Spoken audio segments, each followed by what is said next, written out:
justice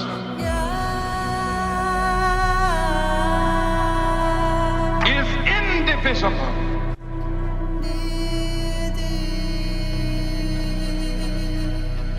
Injustice anywhere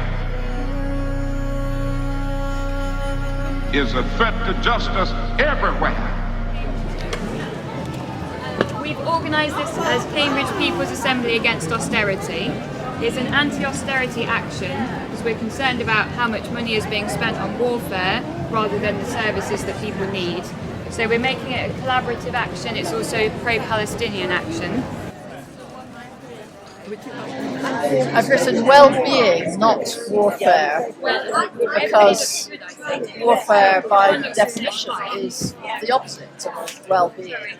There can't be any being well for people at all if there's war. So it's as simple as that, really. We won't relent. We will fight until the end. We have been sent to protect and to defend. We won't relent. We will fight until the end. We have been sent. I'm an artist, and I think we need to be creating things and building things, not destroying things. And I think the amount of money spent on warfare is ridiculous, and the amount of money on the arts is being cut and cut and cut.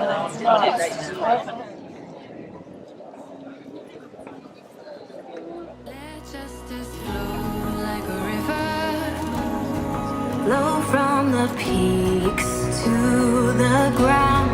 Let justice flow like a river, Till only free. I've written housing, not warfare, because governments always insist that there's not enough money to provide affordable homes for people who are vulnerable and in need, but there's an enormous amount of money that we spend on the military and defence budget. And I spent the last winter volunteering in an emergency housing project for rough sleepers, and I think all of that money that we spend bombing and killing people could be much better spent taking care of those who are most vulnerable. There always seems to be money for warfare, and yet we're struggling in the NHS, funding dentistry, nurses and bursaries have gone, there aren't enough GPs, wards are closing because they're not fit for purpose. So we need to spend the money where it matters and improves people's lives.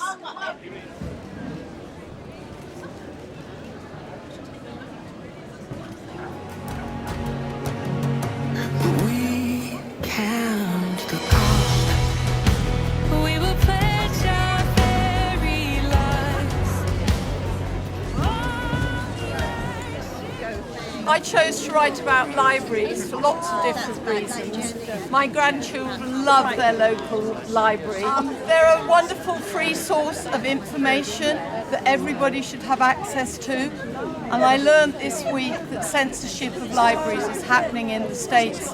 Hundreds of books are being removed from them, at which point, without information, how can people know what's happening?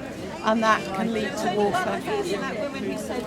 The reason I was holding food, not warfare, is people should be fed, they shouldn't be killed on the basis of trying to get food, trying to survive, trying to get aid.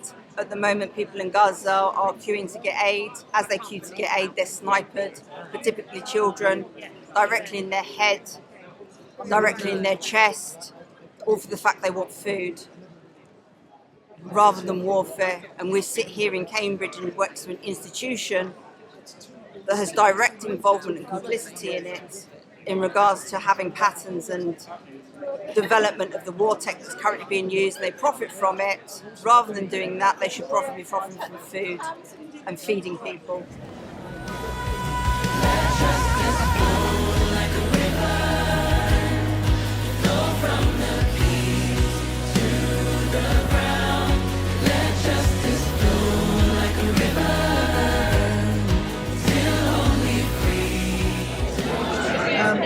I wrote earth care, not warfare, because I feel more important than any territorial boundaries or any gains for any patriotism or nationalism or anything. The most important issue of our time is looking after our planet, because without we can't fight each other, or the Earth will not survive.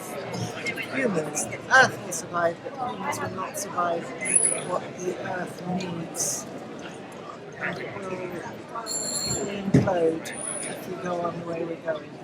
So I've just felt it was very important to have that there.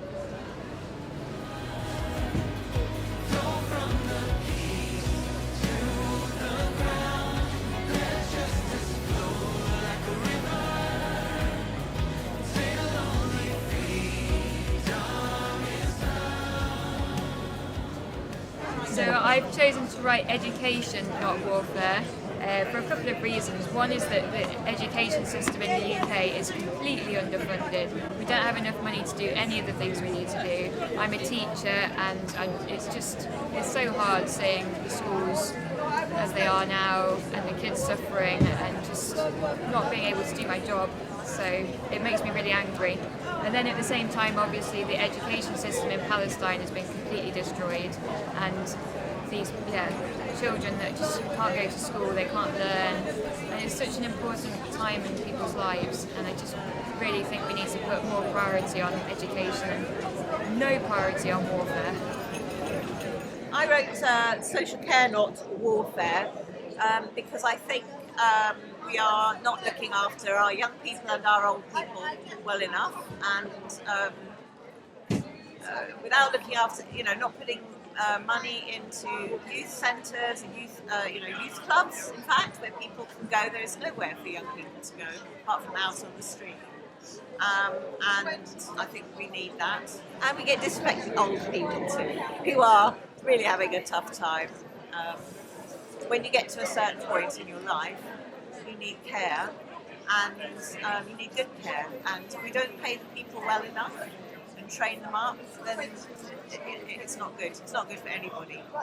So today we had an action in Market Square in Cambridge. We displayed the Palestinian flag with our bodies holding coloured boards. We did that, and we had the message that we were against austerity, and we're against warfare, and we want investment in our public services and in our society and our people. And we're all under attack. People here in the UK are under attack from decades of austerity under Tory and Labour governments, and the Palestinian people are under attack from Western settler colonialism in the shape of the Western-backed settler colonial state.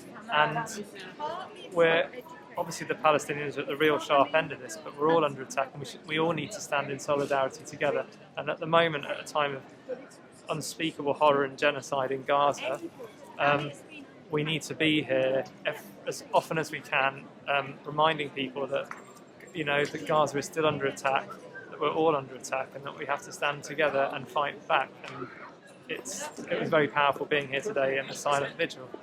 So that's why I was here today. The coastlines will know, the coastlines will know, the coastlines will know your justice. the